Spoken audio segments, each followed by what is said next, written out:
Tina, familie en vriende,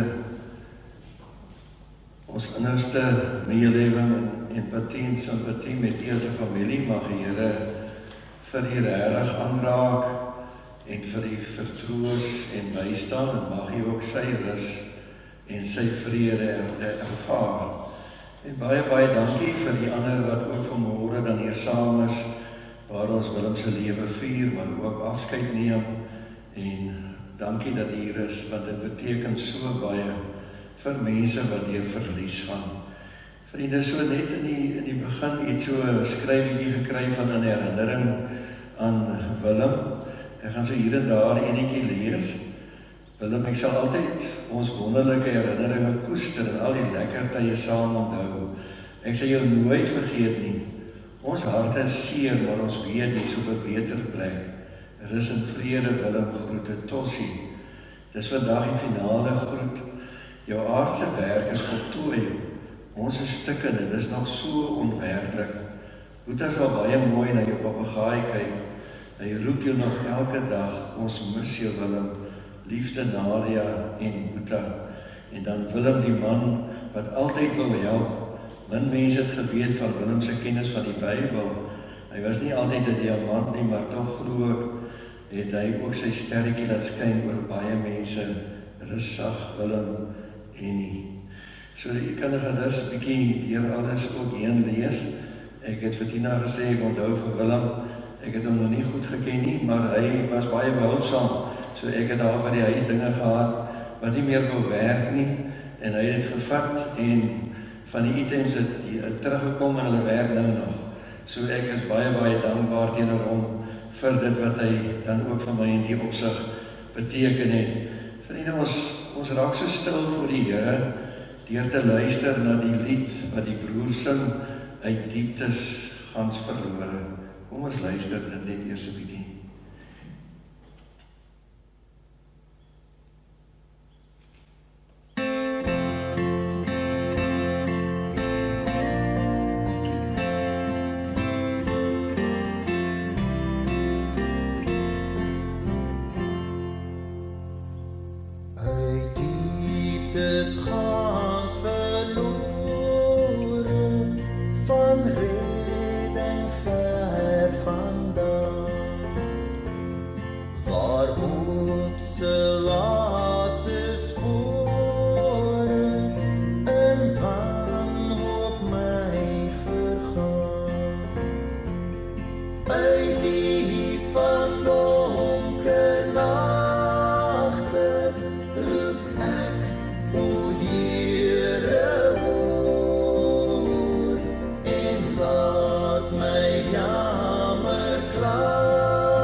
Ek slaan my oë op na die berge, waar sal my hulp vandaan kom? My hulp is van die Here wat die hemel en aarde gemaak het, wat trou bly tot in ewigheid en nooit laat vaar die werke van sy hande nie. Amen. Familie en vriende, genade, barmhartigheid en vrede vir julle van God ons Vader en deur Jesus Christus, deur die kragvolle werking van die Gees van God. Amen. Ons staan vir 'n oomblik, dan sing ons lied 602, Ek sien 'n nuwe hemel.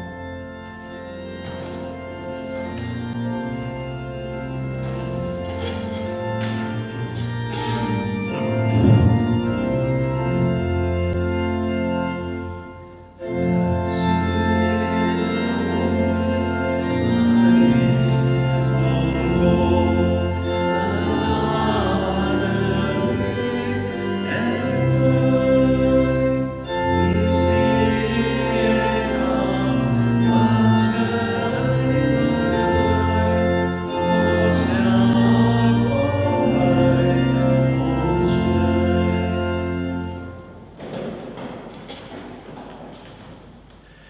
Vriende, ons skriflesing gaan wees uit Johannes 11 en dit sal wees vanaf vers 1. Ons sal hier en daar 'n teksgedeelte oorslaan omdat dit 'n redelike lang gedeelte is, maar u kan dit gerus ook weer by die huis gaan oorlees. In my Bybeltjie is dit op bladsy 1114. Maar voor ons nou die gedeeltetjie lees, kom ons raak net so oomblikie stil.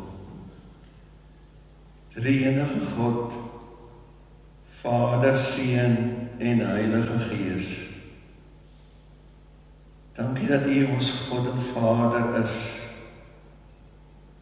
dat U ons innig en opreg liefhet, dat ons dit mag hoor en dat ons dit in ons harte kan ervaar onder leiding van die Gees.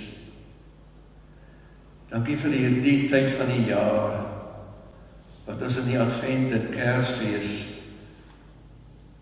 ons oog op U kan rig met dankbaarheid, omdat U ons Vader ons so lief het, dat U eie Seun nie gespaar het, maar hom gestuur het, oorgelewer het, sodat ons waarlik kan lewe.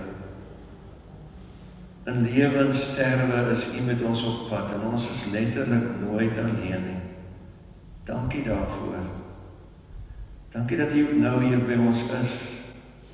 Dankie Here dat ons uit die woord mag lees, dat ons dit mag oordink met vryheid.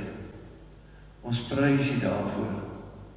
En dankie dat U deur die Gees, deur die woord ons ook aanraak, en ons bid daarom, dat Here alles wat daar onrustig is, uit ons binneste sal verdwyn, en dat ons U woord sal hoor, en dat ons dit sal toeëien, en daai diepe vrede mag ervaar, al is ons hartseer, en al sal ons verwillig is.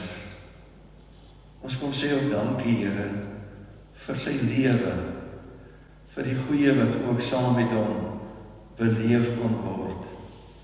En dankie dat ons weet, Here, al moet ons ook sterwe, sal ons lewe, want dit is wat U vir ons ook beloof.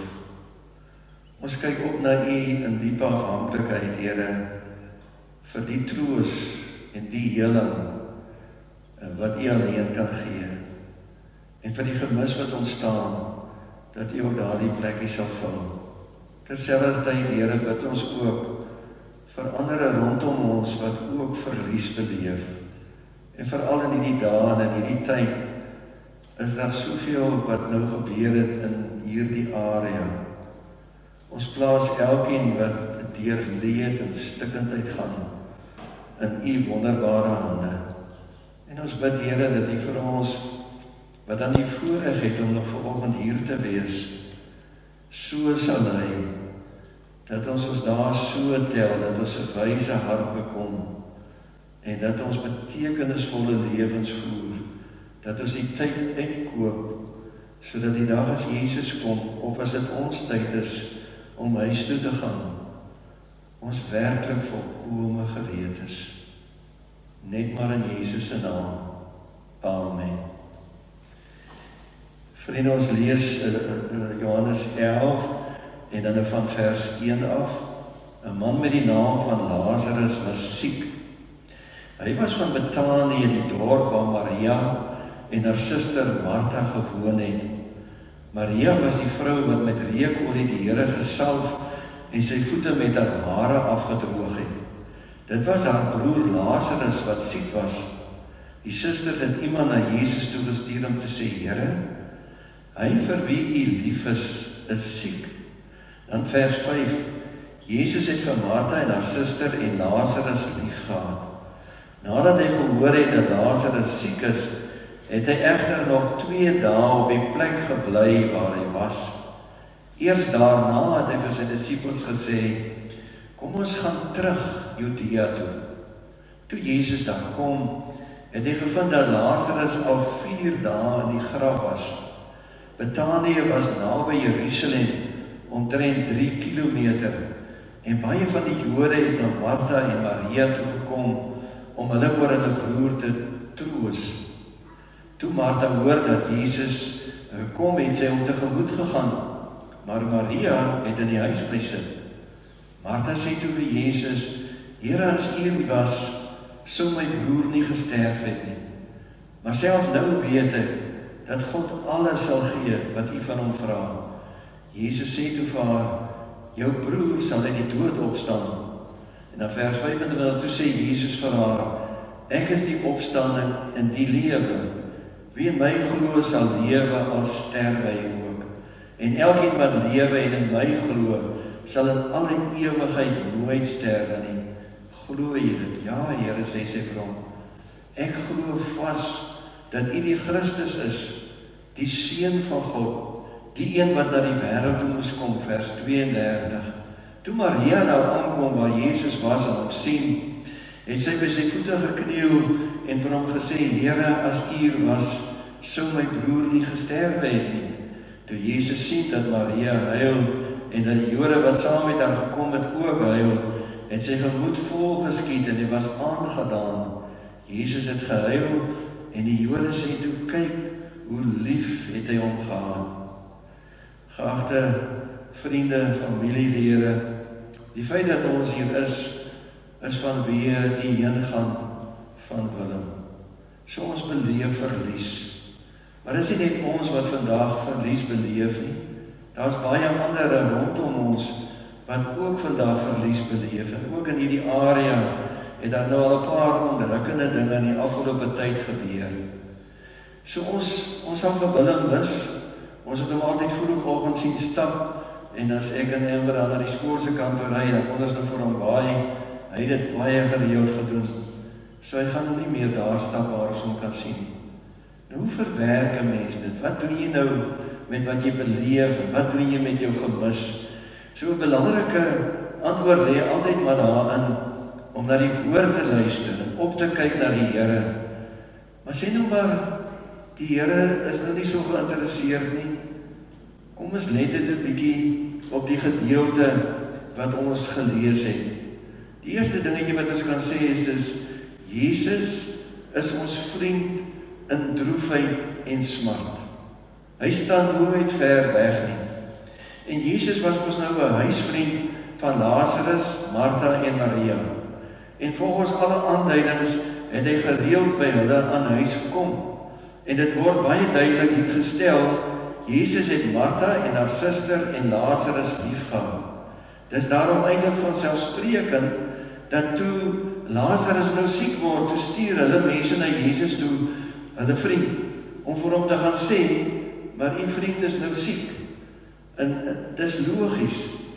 Wanneer het ons eintlik ons vriende baie nodig? Is dit nie wanneer jy deur 'n krisis gaan, of wanneer jy siek is, en jy wil graag daai ondersteuning hê nie?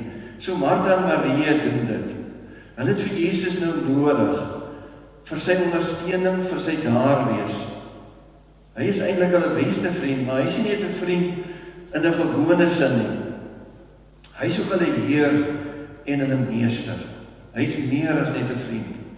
Hy is die bewerker van wondere. Hulle het gesien dat hy onmoontlike dinge laat gebeur. Blindes het gesien, dowes het gehoor, krepeles het geloop, melaatses is gereinig. En met hierdie perspektief is hulle ook met hoop op hom gerig. Nou ons kan sê, reeds hierin is daar vir ons 'n voorbeeld. Kom ons sê so, as die Here ons Here is, as hy ons lig en ons heil is, en as ons dan moeilikhede ervaar, en ons gaan deur smart en droefheid of ander krisisse, is hy nie die eerste een wat daarvan moet weet nie? Is hy nie die eerste een met wie ons moet deel nie? Weet jy, mense gaan deur krisis en hulle probeer allerhande eie dinge doen. En hulle praat met baie mense, maar baie keer die laaste met wie hulle praat, is met die liewe Here. En weet jy, die Here het dit eintlik vir ons so maklik gemaak. In Hebreërs 10 se kant hoor ons, dat ons met vrymoedigheid tot die troon van genade kan gaan op 'n nuwe weg, deur Jesus Christus ons Here, met volle geloofsekerheid. Ons word uitgenooi om met God te praat, oor dit wat hier binne in ons harte is, oor wat ons beleef en wat ons ervaar, dat ons dit voor hom kan oopmaak, en ons is welkom by hom, om grond vir wat Jesus gedoen het. Iemand sê, is net 'n oproep ver. Jy hoef net stil te word. Jy hoef net te gaan sit en met hom te deel. Maar let wel, hulle het nou die boodskap gestuur, maar nou kom Jesus nie dadelik nie. Hy kom eers 2 dae later, sê die skrif. Op daai stadium is Lazarus nou al 4 dae dood. Nou lyk dit so of die Here getal hom het. En 'n mens sou nou dit sleg kon beleef. Gee die Here dan nou om, of gee die Here nou nie om nie? Wat moet 'n mens nou eintlik dink? Is dit dan nie tydens Lazarus se siekte, wat hy dan nog ietsie kon gedoen het nie, maar nou is Lazarus dood? Want ons kyk vanuit 'n menslike perspektief.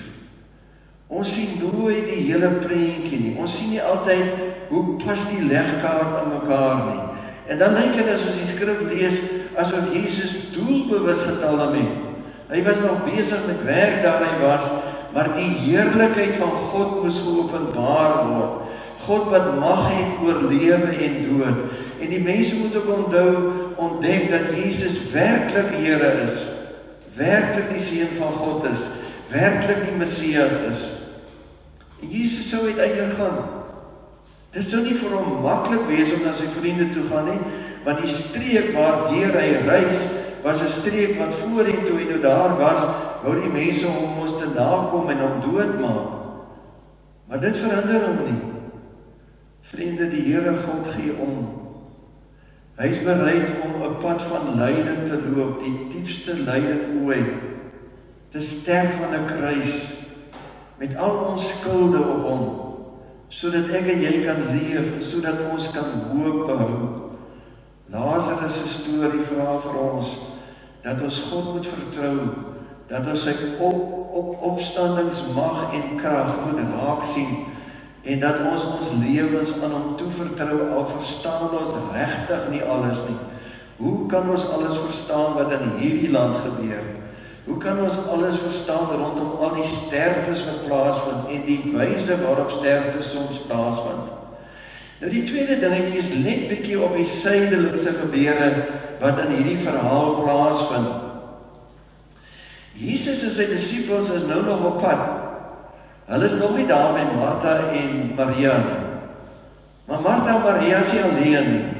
Want ons het gelees dat baie van die Jode het na hulle toe gekom. En die Jode het hulle kom ondersteun. En op daai stadium was hy gebruik, as iemand sterf, dan word hy begrawe op dieselfde dag wat hy gesterf het. Nou is dit 4 dae later. Maar hulle is nog steeds daar in die huis by hulle, want hulle staan vir hulle by. Is dit nie 'n baie mooi voorbeeld nie? Baie keer as mense hoor van iemand se sterwe, dan neem hulle kennis. Sommige skakel, ander is betrokke. En nou kom die herinneringsdiens, die roudiens of die begrafnisdiens, en daarna word dit nou al minder hierdie belangstelling. Terwyl die mense rou en stikkend die binnekant is, en nog steeds nodig het, dat medegelowiges en vriende en familie saam met hulle pad loop. Dink aan Job se vriende, toe Job se vriende nou hoor van die dinge wat met Job gebeur het, en hoe hy eendag sommer alles verloor het hulle na hom toe gegaan, en dan sê die skrif 7 dae, hulle net by hom gesit, hulle het nie 'n woord gepraat nie. Hulle was net daar. Ons moet ook net vir mekaar daar wees. Die Jode het dit gedoen. Hulle is daar by die susters, hulle ondersteun mekaar. En in hierdie skrywe wat ons op hierdie verhaal dan, word ons opgeroep om as natuurlik as familie by mekaar te staan, mekaar se hande te vat, as medegelowiges mekaar se hande te vat, om 'n pad saam te loop, om mekaar se verhale van kennis te neem, om vir mekaar te bid, vir mekaar in te tree, en om by geleentheid dalk 'n bord kos vir iemand te maak. Kom ons vra, kan ons iets leer uit Martha en Maria se toefeit? Die 2 susters het van mekaar verskil, hulle geaardhede. Toe Martha nou hoor Jesus is op pad, sy kry die berig, dan gaan sy uit, sy gaan hom ontmoet. En as sy by Jesus kom, dan sê sy vir hom, Here, as U hier was, sou my broer nie gesterf het nie. Nou, dit klink nogal na 'n redelike verwyte. Maar is dit nie mooi dat sy met die Here haar hart oopmaak nie? Dat sy dit wat sy beleef, dit deel sy nie. En sy fokus steeds op die Here, sy vertrou die Here. Sy sê net daarna vir hom, maar selfs nou weet ek, dat God U alles sal gee, wat U van hom vra. So sy voer 'n gesprek met die Here op grond van die Here se antwoord, 'n geloofsgesprek. Sy draai nie haar rug op die Here nie. Vriende, alle antwoorde op gebede kom nie ewe vinnig nie. Maar moenie moedeloos word om met God in gesprek te bly nie. Op die regte tyd sal hy uitkoms gee en op die regte tyd sal hy antwoord. Deel met die Here jou vrae, deel jou emosies, deel jou gevoelens, jou belewenisse. Soms is 'n mens opstandig, soms is jy intens hartseer. Deel dit met God. God is groot, hy kan dit hanteer en hy het vir ons lief. Nou gaan Martha en sy gaan roep vir Maria. Nou gaan Maria staan op. Sy het mos in die huis gebly. Nou gaan sy op na die Here Jesus toe. Nou haar eerste woorde is omtrent identies soos die van Martha. Here, as U hier was, sou my broer nie gesterf het nie. En dan bars sy in trane uit. Dan huil sy. Want sy wil nie nou gesprek voer nie. Haar Here en Meester sal verstaan haar gevoelens en haar emosies. So kom ons sê, wanneer ons verlies beleef, mag ons met die Here God praat oor wat ons dink, oor wat ons voel en wat ons ervaar. Maar ons mag ook sommer net voor die Here huil oor alles wat hier binne in ons is en alles wat ons in ons lewe verloor het, die verliese langs ons lewenspad. Die belangrike vraag 4 is dan nou, maar wat sou Jesus nou doen met die leed van sy vriende en die dood van Lazarus? Hoe gaan hy dit hanteer? Sou hy dalk 'n koue skouer gee, soos wat baie mense sê nou, as iemand nou met die begrafnis verby is, dan gaan die lewe voort. Dan moet jy nou as 'n ware net 'n grip kry en jy moet aangaan met die lewe. Zielinger se navorser, hy sê vir die verwerking van rou en droefheid kan dit vat van 18 maande tot 24 maande. Jesus tree nie eenders op teenoor die twee vrouens nie. Met Martha voer hy 'n gesprek. Hy voer 'n diep gesprek met haar. Maar met Maria het hy gesien, hy huil saam met haar. Daar staan toe Jesus sien dat Maria huil en dat die Jode saam met haar gekom het ook huil. En sy gemoed vol geskied. Hy was aangedaan. Jesus het saam met hulle geween en die Jode sê toe vir hom, kyk hoe lief het hy hom gehad. Jesus vereenselwig hom met ons droefheid, met ons emosies, met ons gevoelens. Vriende, God ons Vader kan hartseer word. Hy kan ontstel word. Hy kan selfs sê dat hy jammer is dat hy die mense geskaap het oor hulle goddeloosheid. Hy kan selfs kwaad word oor mense se goddeloosheid en afvalligheid. Hy verstaan my hart en hy verstaan jou hart. Maar moet ons nou nie die res van die storie ook onthou nie? Het Lazarus nie opgestaan en uit die graf gekom nie? Het die mag van God toe nie al baie duidelik geblyk nie? Die onmoontlikheid het moontlik geword. En kom dit nie nog baie meer duidelik in die verhaal van Jesus se lyding en sterwe, dat hy gesterf het aan die kruis, begrawe is, maar opgestaan het nie. Hoor weer die woorde van Jesus self. Ek is die opstanding en die lewe. Wie in my glo sal lewe al sterwe hy ook. En elkeen wat lewe en in my glo, sal in ewigheid nooit sterwe nie. Hoor ek vir Paulus, wanneer hy skryf aan die gemeente in Thessalonika, dan sê hy, ons glo dat Jesus gesterwe maar opgestaan het. Net so glo ons dat God saam met Jesus, die ontslapenis wat in hom geglo het, saam met hom sal neem. In Filippense sê hy, vir my om te lewe is Christus, om te sterwe is vir my wins. Ek is in tweestryd. Ek verlang daarna om heen te gaan en by Christus te wees, want dit is verre weg die beste. Familie, vriende, ons fokus op die Here, wat ons vra en ons worstelinge verstaan, wat met ons medelee het, wat die dood oorwin het en vir ons waarborg, dat al moet ons sterwe, sal ons lewe. wat ons harte verstaan, maar nie net verstaan nie, ook vir ons aanraak, en vir ons uitlig uit ons troosteloosheid en hartseer uit, wat vir ons nooi, kom na my toe, almal wat uitgeput en oorlaai is, en ek sal vir julle rus gee. Neem my, Jakob, julle leer van my, want ek is sagmoedig van hart, en julle sal rus kry vir julle gemoed. My juk is sag, en my las is lig. Mag die Here vir julle regtig begelei, en as julle hom mis, mag julle dan miskien 'n vleisie braai, en sommer net bly wees, dat hy deel was van julle lewe, en dink aan die goeie, wat julle ook kon deel op die pad, tot hier toe. Vriende, ek gaan net vir u 'n gedig lees, dis van Henry Scott. Nou, my stem is nie altyd lekker nie, my Engels is nog minder altyd lekker, maar hier kom dit. Death is nothing at all. I have only slipped away into the next room. I am I, and you are whatever we were to each other, that we are still. Call me by my own familiar name. Speak to me in the easy way you always used to. Put no difference in your tone. Wear no forced air of solemnity or sorrow. Laugh as we always laughed. At the little jokes we always enjoyed together. Play, smile, think of me. Let my name be ever the household word that it always was. Let it be spoken without effort, without the ghost of a shadow. In it, life means all that it ever was. There is absolutely unbroken continuity. What is death but a little accident? Why should I be out of mind because I am out of sight?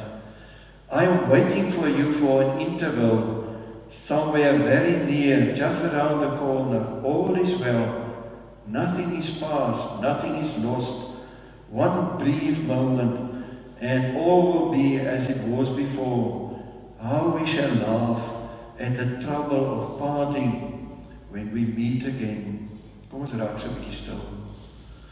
Ons wonderlike Hemelse Vader, en natuurlik Here, so ons dalk saam oorloop nog 'n bietjie verder. Maar soms, Here, in u tyd word geliefdes gehaal, en dan mis ons mekaar, en dit bely ons. Soms is ons intens hartseer, en soms selfs opstandig. Dankie dat u groot is en verstaan, en dat u met ons medelee het. Dat ons 'n hoëpriester het wat presies verstaan, wat self deur allerlei moeilikhede gegaan het, wat nooit sonde gedoen het nie, maar wat regtig vir ons ingetree het. Ons prys en verheerlik u heilige naam. En ons bid dit as ons nou vandag hier uit mekaar uit gaan, u saam met elkeen van ons sal beweeg, en dat u vir ons sal help om elke uur, elke minuut van ons lewens te koester, ook saam met hulle, wat saam met ons op pad is, in u teenwoordigheid, en mag ons dan in lewens sterwe ook soos Paulus, maar net op u gerig wees, in Jesus se naam, amen. Vriende, ek gaan net namens die familie vir my lysie gegee van bedankings, ek hou dit aan u voor. Eerstens baie dankie aan ons Hemelse Vader, wat vir Willem vir 62 jaar vir ons gespaar het. Baie dankie ook vir die mense wat vandag hier is, om 'n laaste eer te betoon. Dankie aan die dokters en die verpleegpersoneel van Vredendaal, en ook van Parel Hospitaal. Dankie aan die leraar, aan De Waal en die koster. Groot dankie aan Gili de Kok van Matsakama Begrafnisdiens. Dankie ook aan hulle hakkies. Ek gaan nie veel uitbrei nie, die betrokke persone weet wat hulle vir Willem gedoen en beteken het, ook in die afgelope tyd. Tossie, Nadia en Uta, Henny, Karen en Annelies, Randall en Lee-Ann, Aunt Daleen, soos hy altyd gesê het, Annette, Cecilia en Annelie, Hester en haar suster, Gert van Wyk. Dankie aan my man en kinders vir hulle ondersteuning in hierdie tyd. as ek iemand uitgelaat het, jammer, vergewe my dan asseblief. So eintlik baie, baie dankie aan u almal. Vriende, ons gaan die oorwinningslied sing, soos gesing deur Piet Smit ook dan nou. Ons kan daarvoor staan en dan net die seën daarna.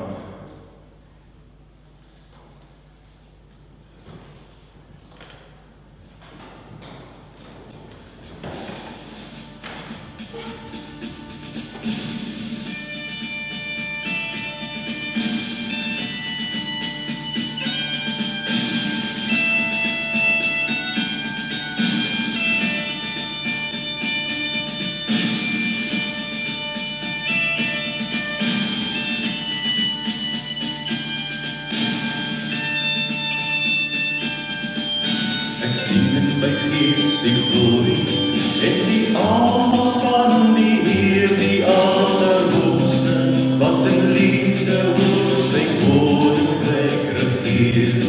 Hy beloof aan die einde op die wolke kom my Heer. Hy is koning, hy regeer.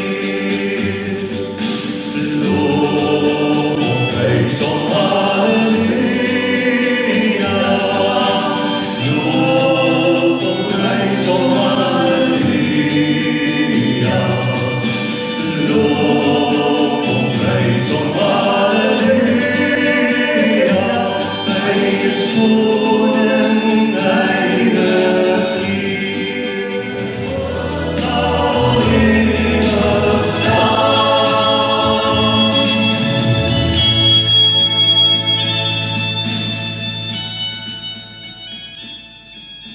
Familie en vriende, ontvang die seën van die Here en gaan in vrede. Die genade van ons Here Jesus Christus, die liefde van God die Vader, die gemeenskap van die Heilige Gees, sy en bly met u almal. Amen.